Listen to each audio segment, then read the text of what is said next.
سماعتك جاهزة؟ طب يلا بينا. فيلم النهاردة افاتار 2 اللي لسه في السينما، يعني سبسكرايبك واللايك الحلو وشجعنا عشان نستمر.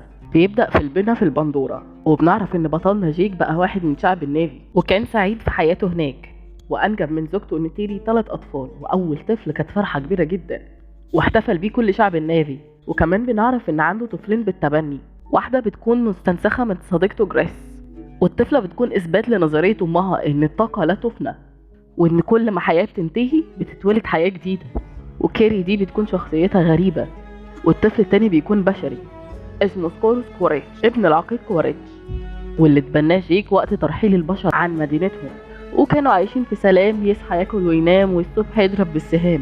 وعلمهم يعملوا كل حاجة في البندورة، من أول الصيد، ركوب الخيل، لغاية لما في ليلة حلوة كانوا قاعدين يتأملوا النجوم، ومراته بتقوله شايف جمال النجوم؟ بيقول لها ده احنا اللي مفروض نجوم، وبتكون دي سفن البشر اللي جت تحتلهم، هيهبطوا ويعيشوا معاهم تاني. ومن اثر نار الهبوط اتحرق كل حاجة، الغابات والاشجار، ودمروا كل حاجة في المدينة. وخرج من السفن عدد كبير جدا من الروبوتات الآلية اللي فيها بشر، ودمروهم وقتلوا كتير جدا من شعب النافي، ودمروا كل حاجة.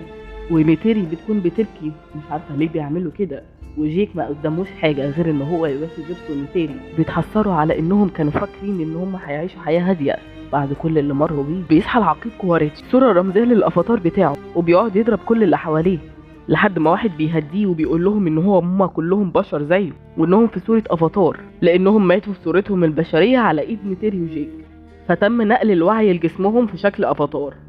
وبعدين بدأ العقيد يشوف نفسه وهو شكله افاتار، وبيتفرج على نفسه وهو بشر، وقت لما كان بيقول ان هو حط صورة رمزية ليه قبل ما يتم قتله على يد نيتيري وجاك احتياطي، وان الصورة الرمزية بتاعته هتكون محملة بالانتقام من عالم النافي كله. وبيهاجم جيك ونيتيري القطار البشري والطائرات بتاعتهم، وبيدمرهم وبياخدوا كل الامدادات بتاعتهم، وبيفرحوا بالانتصار العظيم ده. وكواريتش بيقابل العقيدة أوردومار، وبتقول له المرة دي مش مجرد حملة، المرة دي إن الهدف الاستيلاء الكامل على شعب النافي، لأن الأرض ما بقتش صالحة للسكن عليها، وإنهم جايين هنا يستولوا على المكان. وبيعرف العقيد كواريتش إن أي حرب هيدخلوها مع البشر مع مركبات بتطير هيخسروها، لأنهم بيحاربوهم بواسطة الدكلن اللي بيركبوها. وكمان معاهم العقيد جيك اللي سبق وهزمه قبل كده، وعارف ازاي البشر بيفكروا، فلقى ان الحل الوحيد انه ينزل بالصورة الرمزية للافاتار بتاعه مع كمان افراد من الجيش، ان الحل ان هم ينزلوا كلهم البندورة يشوفوا حل. ولما نزلوا شافوا اطفال جيك في مكان بيلعبوا، وشافوا كواريتش بيستكشف المكان اللي جيك قتلوا فيه قبل كده، فالاطفال راحوا قالوا لابوهم ان في مجموعة من الافاتار بيستكشفوا المكان، فجيك قال لهم يبعدوا عن المكان ده بسرعة. لكن مجموعة العقيد انقضوا بسرعة عن الأطفال ومسكوهم وسألوهم عن باباهم فين. شاف جيك الطفل البشري فسأله عن اسمه هو ايه، قام قال له ان هو اسمه العنكبوت سكورو، فعرف ان ده ابنه اللي سابه هنا قبل ما يمشي. وطبعا كواريتش بيبقى على تواصل مع العقيدة أوردومور، وبيبلغها اللي حصل أول بأول، وقال لها ان هم لقوا مجموعة من الأطفال. وبعدين بيتفرج الافاتار بتاع كواريتش على المشاهد اللي حصلت له وهو بشري، ولكن فجأة جيك ونيتيري بيهجموا وحصل بينهم اشتباك كبير جدا، ونيتيري قتلت كتير منهم، ومجموعة العقيد فضلوا يضربوا عليهم رصاص كتير جدا.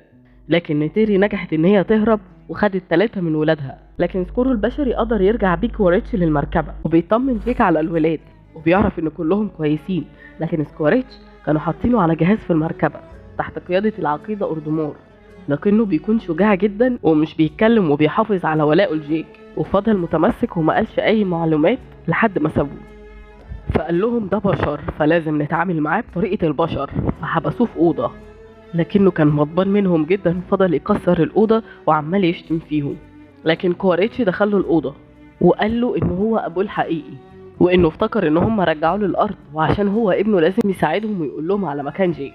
وللأسف بيوافق، وبنروح لجيك اللي بيقول لمراته ان هم لازم يمشوا من هنا، لانهم قبل كده قتلوا سكواريتش وهو في صورته البشرية، لكن دلوقتي هو راجع عشان ينتقم منهم، فلازم يتحركوا ويسيبوا المكان بسرعة. في البداية مش بتوافق نيتيري، لكنه اقنعها ان هم لازم يحمي ولادهم فبتوافق. بيودعوا شعب البندورة، وكانت نيتيري عمالة تبكي ان هي سابت المكان اللي عاشت كل طفولتها فيه، ووصلوا المكان بيعيش فيه النافي، لكنهم بيكونوا نافي الماء، بيعيشوا قريب من المية، وبيكون لونهم مختلف عنهم شوية، مايل للون الأخضر، وايديهم اكبر. ولما وصلوا فضلوا يتريقوا عليهم وبيقولوا لهم ايه ديل السحالي وايدين النمل دي، والقائد بتاعهم بيقول لهم انتوا شعب الغابة اللي جابكم عندنا في السواحل.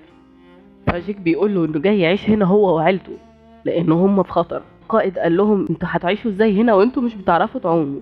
فجاك كالعادة قال له هنتعلم. فرحب بيهم الشعب واعلن القائد ان هم بقوا من ضمن القبيلة. وبدأ اولاد جيك من تاني يوم يلعبوا مع اولاد نافي المية، بيربطوا شعرهم بجسم المخلوقات اللي في المية عشان لو غرقوا يطفوا بسرعة. وبتحاول عيلة جيك تركب المخلوقات وتعوم معاهم. وبدأ جيك يتحرك مع المخلوق في كل حتة وده خلاه يفقد سيطرته عليه ويقع. فضحك عليه كل أهل القرية. وبتكون كيري ليها تواصل غريب مع الكائنات البحرية تحت وبتتواصل معاهم بشكل مرعب. فده خلى الأطفال يتريقوا عليها ووصفوها إن هي مجنونة وبدأوا يضايقوها ويتريقوا عليها. وفجأة أولاد جيك التانيين جم وضربوا ابن زعيم القبيلة. ولما عرف جيك زعق لابنه جامد وقال له إن أنت هتتسبب في نقلنا من الجزيرة، وقال له لازم تروح تعتذر منه.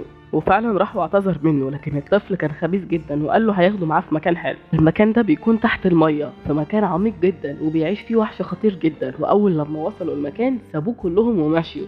وفجأة لما مشوا خرج الوحش وهجم على الواك وقعد يجري كتير منه واستخبى منه في المية وقدر يستخبى في مكان بين الخشب كأنه كان بيكسر وياكل كل حاجة. وبعدين بيجي وحش تاني ضخم وبيمسك الوحش اللي بيهاجم ابن جيك بأسنان وبيقدر يقتله. لكن في اللحظات دي مش بيقدر ابن جيك يتنفس وبيغمى عليه. بيصحى يلاقي نفسه على ظهر حيوان ضخم جدا ونقله للسطح. وبيكون ده اكبر حيوان مائي واسمه دولكن وانقذ حياته. وعرف ان الحيوان ده بيتألم وان فيه جرح في جسمه فبيساعده يخرج المنطاد ده من جسمه وبيخرج الرماح من جسمه وبيبقوا اصحاب. فبيرجع للقبيلة ولما بيعرف ملك القبيلة ان ابنه ساب لواك يموت في الجزيرة الخضراء لوحده تحت فبيعاقبه. لكن لواك بيكون راجل جدا وبيقول له ان هو راح هناك لوحده وان هي مش غلطة الولد وان هي غلطة لواك. ساعتها ابن القائد بيقدر ان لواك ما فتنش عليه وبيصاحبه وبيبدأوا يبقوا صحاب بجد. واتكسف من نفسه ومن اللحظة دي بقوا صحاب على طول. ومن تاني يوم بدأ لواك يستمتع ويلعب مع الحيتان اللي تحت في المية. وفي الوقت ده بيكون العقيد كواريتش بيقلب الدنيا على جيك وبيدور عليه في كل حتة لكنه مش بيقدر يلاقيه ولا بيكون عنده معلومات كافية عن هما فين. وبيبدأ في الوقت ده يسيطر على مخلوقات الدكلة اللي بيركبها شعب النافي وبيكون ده سلاح قوي جدا معاه ضد جيك. وبيركب كل اللي مع كواريتش المخلوقات دي وبيطيروا لحد لما بيوصلوا الجزيرة وبيسألوا كل أهل الجزيرة لو شافوا مخلوقات شبه ديت بيكون بيدوروا على جيك. فالشعب بينكروا بيقول لهم لا، لكن كواريتش يحس ان هم بيكذبوا ومخبيين عليه حاجة. ولما اتغاظ منهم قتل لهم المخلوقات اللي في البحر. فسكورو قال له ان هم مش بيكذبوا وبيقول له ان دول مجموعة ناس عايشة على صيد السمك وقال له لو سمحت سيبهم. فبيسمع كواريتش كلام ابنه لكنه قبل ما يمشي بيولع لهم في المكان كله. وفضل يتنقل من مكان للتاني وهو بيدور على جيك وكل لما يروح حته يقتل ناس ملهاش اي ذنب في الموضوع. في الوقت ده لاحظت مجموعة من بشر الحيوان اللي كان بيلعب معاه ابن جيك وضربوه. فضلوا يطاردوه باستمرار وفضلوا يضربوا عليه قذائف واسهم ورماح. فضل ينزع لحد ما مات. وبعد كده البشر احتفلوا بالنصر العظيم ده وانهم قدروا يقتلوا مخلوق كبير جدا زي ده. لكن سكورو بيشوف كل المشاهد دي وبيكون خجلان جدا من البشر وانه كونه بشري. ودخلوا مجموعة من العلماء فم المخلوق الضخم ده فضلوا يحفروا لحد ما استخرجوا مادة بتخليه يكبر ببطء. يعني المادة دي بتخلي الواحد يعيش لمدة أكبر وبتكون ليها قيمة كبيرة جدا. وكان ده إنجاز ليهم إن هم وصلوا المادة بتزود عمر الإنسان، يعني هتتباع بملايين الدولارات. وتاني يوم لقى أهل جزيرة النافي الخضراء حيوان كبير جدا متصاب بالأسهم والرماح.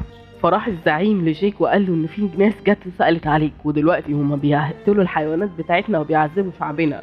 ومع ذلك بيقرر ان هما يقفوا جنب الجنب ضد البشر. وبيجي الدور على الحيوان الضخم صديق لواك وبيقرر البشر ان هما يقتلوه عشان ينفذوا خطتهم لانهم عايزين اكبر قدر من السائل اللي بيخلي البشر عمرها يطول. لكن بيجي ابن جيك واصحابه وبيشيلوا السهم اللي كانت عليه وبيفكوا السلاسل وبيقدروا ينقذوه. لكن ابن زعيم القبيله كان هيغرق فبيجي جيك وبينقذه. وكان العقيد متابع كل ده وبيعرف ان الاطفال حرروا الحيوان ده فقرر ان هو يطاردهم واصطادهم في شبكه. وعرف ان جيك اكيد هيرجع له عشان ينقذ الاطفال. وهنا بيستعد كل من الجيشين، جيش البشر وجيش النافي، وبيشوف اطفاله على السفينه وبيقول له العقيد لو عايز اطفالك حيين تعالى لوحدك. وفعلا بيروح له لوحده. لكن فجأة بيظهر الحيوان صديق لواك وبيدمر كل حاجة على السفينة. وكده ادى فرصة للجيش بتاع جيك ان هم ينقض عليهم وبتحصل معركة كبيرة جدا بين الجيشين. اتقتل كمية كبيرة جدا من الطرفين، لكن في النهاية قدر جيك ان هو يحرر الاطفال ولقى كمان اخوهم البشري. لكن في اخر لحظة وجه العقيد جيك النار ناحية واحد من اطفال جيك وضعف جدا وللأسف بيموت، وبتكون نيتيري امه في حالة صدمة كبيرة جدا وبتفضل تصرخ على ابنها اللي مات. كده بيقدر العقيد جيك ياخد الأطفال مرة تانية وبياخدهم ناحية الغابة، لكن جيك بيكون متخفي وبيلحقهم هو ونيتيري، وبيكون عينيهم كلها انتقام لابنهم اللي مات، وبتحصل انفجارات في كل حتة، وبيخرج نيتيري وجيك وبيقتلوا عدد كبير جدا من مجموعة كواريتش.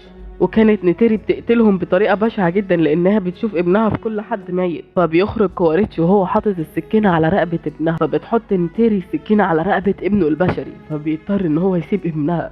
ودارت خناقة كبيرة جدا بين جيك وكواريتش انتهت بان جيك خنق كواريتش وسابه يغرق في المية، لكن على اخر لحظة ابنه البشري بينقذه وقال له انا هنقذتك بس لان انت انقذت حياتي لما نيتيري حطت السكينة على رقبتي، وطلب منه ان هو يرجع معاه، لكنه رفض ورجع لعيلة جاك. وجاك قال له ان انت فرد مننا ومرحب بيك تكون بينا اي وقت. وخدت نيتيري ابنها نتيام عشان تدفنه، وافتكرت كل لحظاتها معاه من بداية ولادته هي قدمته لأيوة عشان تباركه، ونفس الايدين اللي شالته هي اللي راحت دفنته، فبتحزن جدا على ابنها. وكده بيخلص فيلمنا النهارده.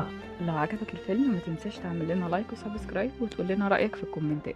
كتب الفيلم وسجله سلمى محمود، ومونتاج عبد الله الحداد. نشوفكم الفيلم الجاي.